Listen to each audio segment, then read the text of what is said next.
This is Impromptu from Washington Post Opinions, a show that brings you conversations about the news we can't stop thinking about, no matter how much we might want to. I'm Ruth Marcus, a columnist at the Post, and this week we're talking about America and the world, in particular, the ongoing, never-ending wars in Ukraine and the Middle East.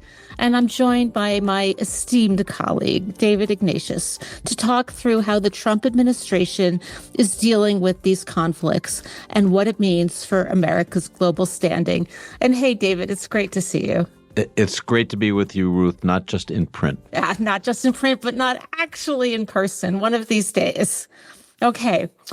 We are not even a month, David, into the second Trump presidency. And while there's been enormous upheaval on the domestic front, my front, with Trump and Elon Musk wood chipping agencies, firing government workers, and taking over Congress's spending power, it feels as if there have been equally cataclysmic developments on the international front. Your problem. So you've been in this last month to Davos. You're just back from the Munich Security Conference. Let's start at the highest altitude and just give us a sense. David, what in the world is going on here? So we're watching a Trump that is actually familiar to us and to the world, and that is the disruptor. It's much more violent. It's like a hurricane this time, where before it was just a gale blowing through. Now it's really uprooting trees and changing the landscape. But the world is watching that, I think, in many ways with expectation, some deference. Trump campaigned on an international platform, if you will, of being ready to stop the wars that were spreading. He said there are too many wars in the world and they're too dangerous, and I'm going to end them. And it's hard to disagree with that as a goal. The world has been too violent and dangerous. As he sets about doing that in Ukraine, in Gaza, and the Middle East generally, and eventually with China and Asia, it's going to be a very convulsive process. And I'm sure we'll talk about each aspect of that. Yeah, so that is a great initial tour. You said that this is a continuation in a piece of Trump 1.0, which is disruptive. But I have to say, I was braced for an imperial presidency. I was not braced so much for an imperialist presidency. And that feels very different to me than the first term. I thought he wanted to end the wars and then retrench into Fortress America. But now he seems to want to, I don't know what, take over Greenland, Ukraine's minerals, and the rest of the world? So it is weird. He seems to have rediscovered manifest destiny as a core American idea. And this idea of expanding not just our influence, but our physical boundaries. Radek Sikorski, who's the foreign minister of Poland, said something in Munich that I thought was very smart. He said, Trump's style is what the Russians call, and he used the Russian phrase, reconnaissance through fire, meaning you fire artillery shells towards your adversary to see how your adversary moves. And then you see the location of positions, you see vulnerabilities, and you keep firing, but it's reconnaissance. It's not intended to destroy the enemy, but to see where the enemy is. And I think that's been the case with some of these proposals. For example, we're going to take over Panama. Well, no, that was settled pretty easily when the Panamanians withdrew from a memorandum of understanding with China about their participation in the Belt Road Initiative. And then that seemed to have been over. It was easily resolved. It wasn't an imperial conquest of Panama after all. And I think we'll see more tactical advances and retreats like that. So there's two a little bit conflicting strains in what you're saying, because one is you're making him sound, and this may be true, like a pretty canny deal maker, demand the maximum, and so you shift the terms of the debate and you settle for more than you would have gotten if you hadn't made these outrageous demands in the first place. But the other one is confusion, multiple different voices, some offering things, some disoffering them. So is this Trump being smart, or is this Trump being disruptive for a purpose, or is this Trump being disruptive just because he likes to be disruptive and inefficiently and dangerously chaotic? So this time around, I think we're seeing two strands of Trump and MAGA. And what I saw at Munich last weekend is a good example of that. You had, I want to say, Trump surrogates, people like Lindsey Graham, talking about ways to get U.S. investment in Ukraine's minerals, a way of binding the United States to Ukraine going forward, giving the U.S. a reason to have a military commitment to Ukraine while we have to protect our new critical mineral resources. Then you had this hard right Steve Bannon-esque speech by Vice President Vance, which wasn't pragmatic at all. It was a slap in the face to the audience. If you wanted to guarantee a European reluctance to participate with the United States in what's going to be very delicate and important diplomacy, you would have given J.D. Vance's speech.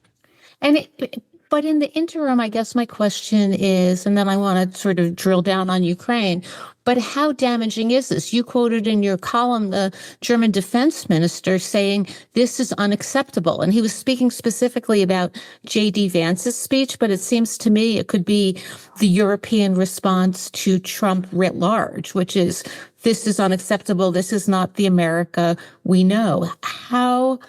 I spent a lot of Trump 1.0 asking people how long-lasting the damage to the alliance would be. And it seems to me that it was repaired to an enormous extent in the Biden administration. Tell me if I'm wrong about that.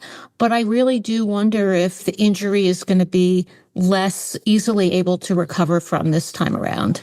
So I agree with you that one of the real achievements of Joe Biden's term as president was repair and rebuilding anew of alliances. What he did with NATO, what he did in Asia, it's extraordinary. One of the very best parts of his presidency. And Trump has disdain for that. Alliance maintenance, management, just not his thing. And I don't think any of them are particularly good at that. I think Rubio and Mike Waltz, the national security advisor, both try. The consequence of Vance's speech, followed by his visit to a far-right party that is viewed by many Germans as a proto-Nazi party, an extreme party that should not be part of the normal debate, was deeply offensive. Remember, this far-right party, the AfD, has only at best 20%. So 80% of Germans regard this party as outside reasonable political discourse. And here was the Vice President of the United States, just over a week before the election, going to visit that one party and in effect slapping the 80% of Germans in the face. If that kind of thing continues, the damage will be enormous. One thing we need to understand is just how frightened Europe is of Putin to its east. They see this very aggressive Russia that is attacking Ukraine every day, losing 1,000 soldiers a day. Imagine a campaign like that. Russia has lost 700,000 people. That's 10 times the number of casualties it suffered in 10 years in Afghanistan. So Europe sees this big, scary Russia coming at it, and it looks west, and it doesn't really know whether it has American protection. And that causes profound anxiety. They really want America with them. They will go to considerable lengths.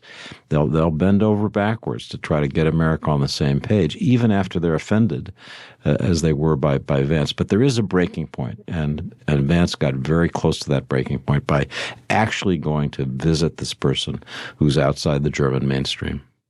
Well, I can't stop myself from saying this snarky sentence, but he did go to a concentration camp, so I guess it's all fine. There are aspects of traditional alliance politics that Trump teams still pay attention to, but Munich was different. Munich was a break. And so let's talk about where we are now with Ukraine. we are having a debate, a discussion between Trump's people and Putin's people about the future of Ukraine, but without the Ukrainians. And the Defense Secretary, Pete Hegseth, gave away a lot, though it was tried to be walked back, about Ukraine's eventual membership in NATO, not, he says, and about Ukraine's implausible, he thinks, hope to return to previous boundaries before Russia, which, started this, marched in. So are we just on the verge of, we, the United States, just on the verge of selling out Ukraine? Is that where this is headed? It may be. It's too early for me to make that judgment. The meeting in Riyadh that just happened hours ago, as you and I speak, was a meeting between U.S. and Russian officials. It was, by definition, an attempt to begin negotiations over the head of the Ukrainians. The comments that were made by Secretary of State Rubio and National Security Advisor Mike Waltz after the meeting should reassure people who fear that this is a runaway train. It's just kind of the concession special that we're just going to give up the store to Vladimir Putin. Mike Waltz in particular said this is going to be a negotiation that will involve discussion of two key issues. One is territory, and by that he means the question of whether Ukraine will give up some of the territory that Russia has acquired as part of the ceasefire. And second, and critically for Ukrainians, it will be about security guarantees. How will Ukraine have assurances that if it makes a peace deal, Russia won't just start up again? And it will have a even more horrible new version of this war. And so I thought that's setting up the terms of the negotiation appropriately. What the Europeans have been trying to do, and this has been going on now for since the election, is make Trump understand that if he makes a bad deal, by definition, that's a deal that rewards Russian aggression and is unfair to Ukraine, it will blow up. It won't last, and this war will start again while Trump is president, and he'll have a mess on his hands like Afghanistan. Lindsey Graham said to me in Munich that he has told the president, if you get a bad settlement in Ukraine, it will be the worst mistake the United States has made since World War II. So, Donald Trump doesn't want to look weak and incompetent. So it's crucial that in the next phase, Ukraine and Europe be brought in, Ukraine especially. I mean, the Europeans are going to play a key role, but they already know what it is. Again, these discussions have been going on for months.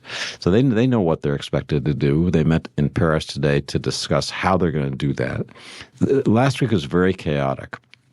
This week, I think, has been less so. The pieces have begun to move in the right directions toward a settlement that's not as simply a sellout. Thank you for that. And I just want to drill down into one small piece of this, but I find it so fascinating, which is, and you talked to Senator Graham about this, the desire to get some recompense or reparations or repayment from Ukraine in terms of our access, U.S. access to its mineral wealth. What should we think about that?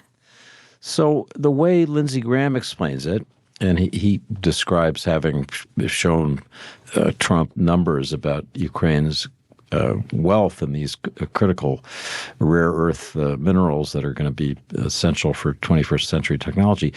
Trump's eyes light up. He gets it. It's this, this is a deal. Oh, okay, I get it.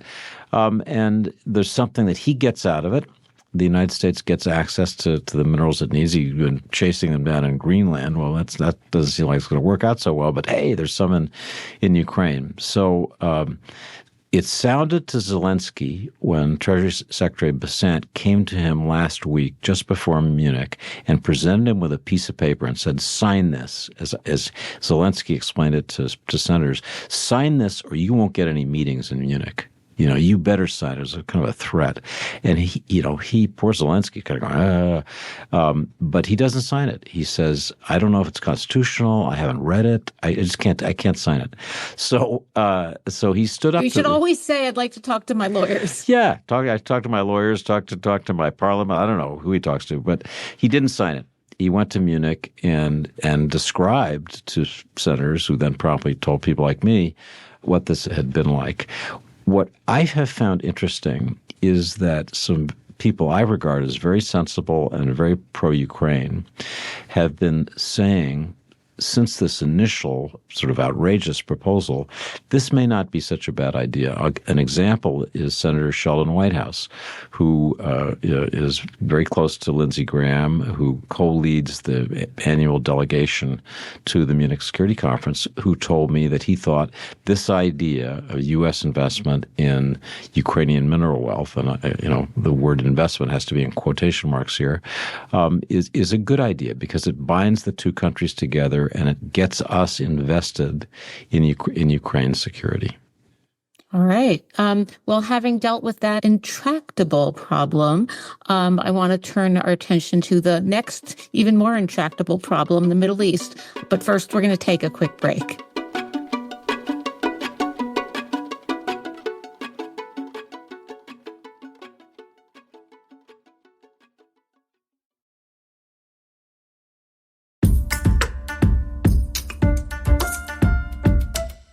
Welcome back. I'm Ruth Marcus, and I'm here with David Ignatius, talking about Trump's foreign policy in his first tumultuous month in office.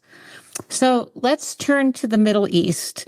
Israel, as you just wrote, wants to seize the moment and bomb Iran, dealing with its nuclear threat, probably not once and for all, but maybe pushing things down the road 6 months or a year or whatever. Trump wants to negotiate, as you've been saying. He's the deal maker.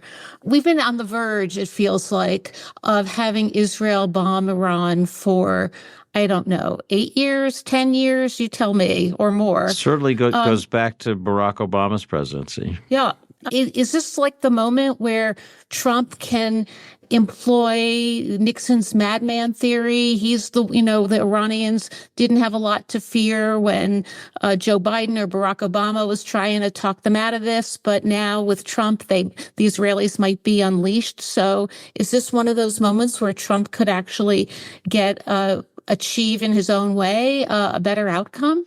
So I think Trump has signaled to the Iranians that this is a madman who really wants to deal with Iran. This is a madman who does not want to start a new Middle East war if he can possibly avoid it.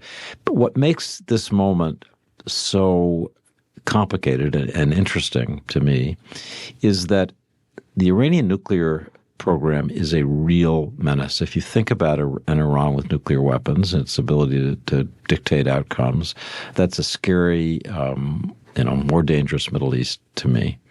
Because of Israel's success after the terrible early months of the Gaza campaign in rolling Hezbollah in Lebanon, essentially destroying most of Hamas's military infrastructure in Gaza, and then having the serendipitous good luck to have Muslim rebels drive Bashar al-Assad from power in Syria.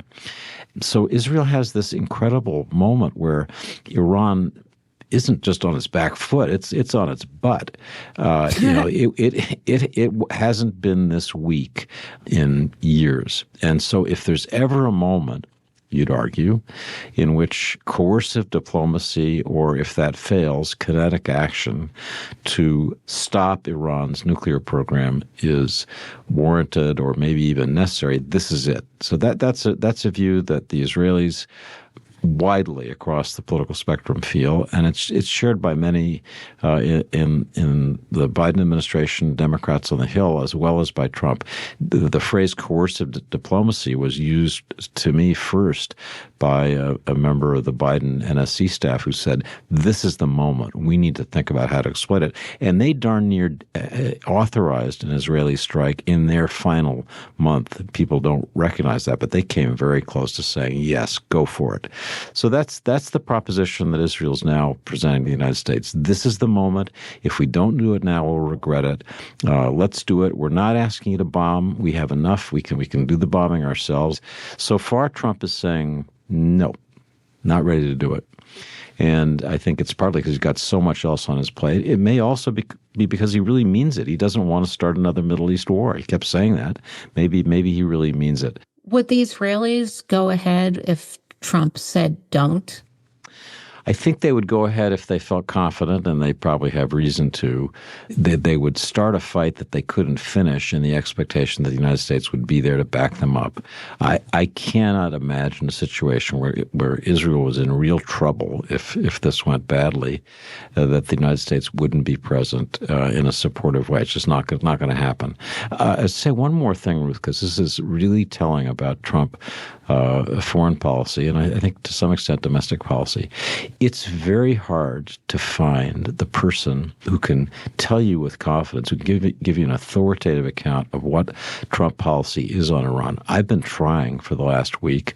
So that's part of the problem, is that they're still in this shakedown period. Trump likes to have many competing voices. I mean, sending Steve Witkoff off to these negotiations to solve the Ukrainian war. I mean, what? Steve Witkoff is a real estate guy, but he's Trump's They're the best pal. deal makers. He's a great deal maker. He was on the golf course with Trump when the second assassination attempt in Florida. He's Trump's pal. So, of course, he's going to go to the negotiations. But it's just, you got a lot of cooks with this relatively small diplomatic pot.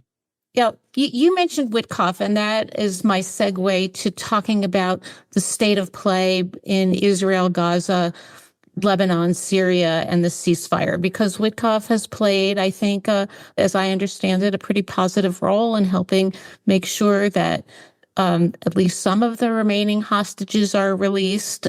That is proceeding, we hope. How are things looking to you in the state of the war that has been going on both forever and since October 7th? So first, I wouldn't overstate Witkoff's role. He's been the kind of saying, I'm trying to be gracious, David. It doesn't come naturally. Witkoff's role, as near as I can tell, has been to say to Israelis and Arabs, "We're with the Biden team. We agree on this. We support this." And so that got the Gaza hostage deal and ceasefire through. The problem is that there's a way in which Israel is now, even after all this success, stuck. We have a Gaza hostage deal and ceasefire that was supposed to be leading to the ending of the Gaza war. And I would now say that ending of the Gaza war is not going to happen, that we will not get to stage 2 because Israel still hasn't figured out what kind of governance it wants in Gaza when the conflict ends. It's looking at these images of Hamas fighters in their masks with their guns, parading hostages around and acting like they're still the dominant military and political force in Gaza. And they're saying, we still have a lot of work to do. We're not going to end this war until we've crushed them. So I think hopes that this war was going to end, that was this idea behind the hostage release deal, are misconceived. It's going to go on for a while. My worry, frankly, is that we may be heading into a cycle because the Israelis haven't thought clearly about the day after anywhere. I mean, they haven't thought about it in Gaza. What have they got in Gaza? They have a version of Somalia on their border. And they have this goofy idea from Donald Trump that he's going to turn it into a beachfront resort owned by the United States.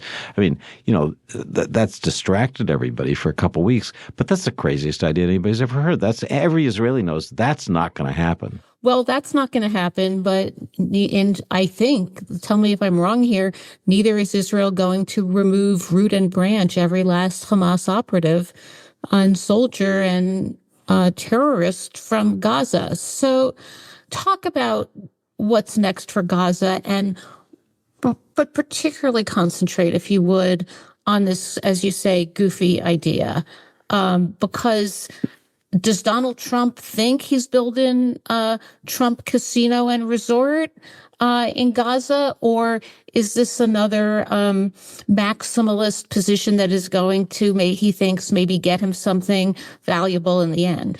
I've been in Gaza. I've seen the destruction. It's you stand outside of Gaza City, and every building that you see has been hit by shells, bombs. It's just a ruined landscape. The people are marched from one refugee camp to another. What there is of orders is enforced by gangs, criminal syndicates that sadly have always been dominant in Gaza. The Israelis have enabled them, and that's what's serving as governance is just basically mob rule. It's horrifying. So what are you going to do? And the idea that what you ought to do is get the people out so you can rebuild and then let them come back, that's not a crazy idea. The problem is, the one thing we've learned about Gaza Palestinians is they will take an incredible amount of suffering, because the only thing they have left after these decades of war is their dignity, their sense of being rooted in the place, their ability to say no. We're not moving, and they're not going to move. I mean, you may put them on buses with armed guards and images that will be horrifyingly reminiscent of World War II, but that's the only way you're going to get them out. And I think that's why this isn't going to go anywhere. And Israelis, if you talk to Mossad and Shin Bet officers, they would say these ideas are crazy.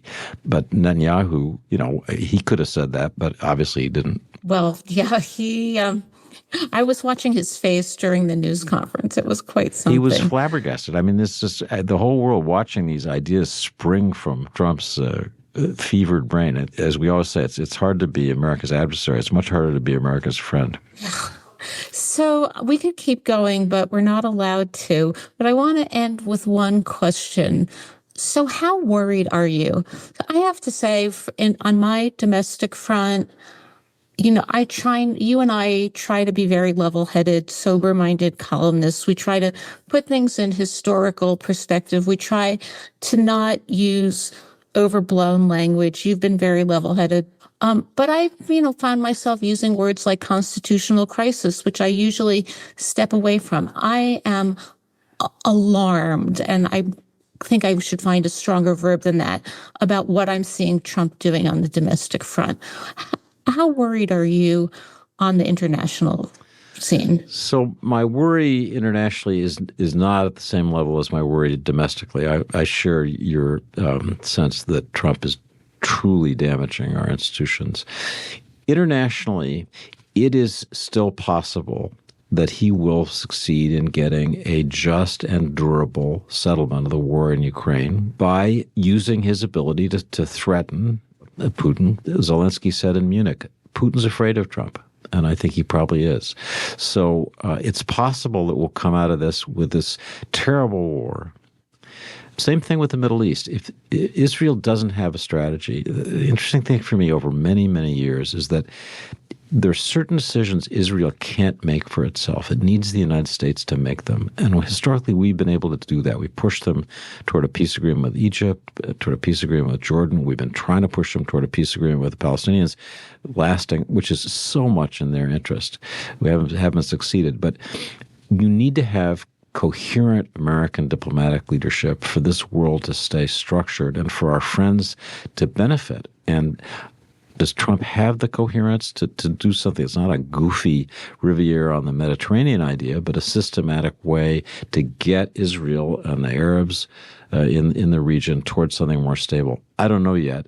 I would guess no, except I remember the Abraham Accords. The Abraham Accords are really good. No question about it. They still endure. So it's not impossible that this weirdo, destructive deal maker will actually make good deals. So on that quasi-optimistic note, with oops, must have been wrong. one month down and 47 to go. Thank you, David. Even on these difficult topics, it's great to be with you. Thanks so much for joining us on Impromptu this week. Thank you, Ruth.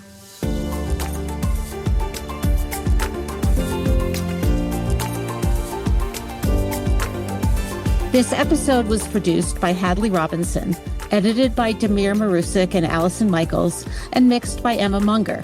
Special thanks to Millie Mitra and Deirdre Byrne. Thanks for listening to Impromptu. Please send us your thoughts. Our email is impromptu@washpost.com.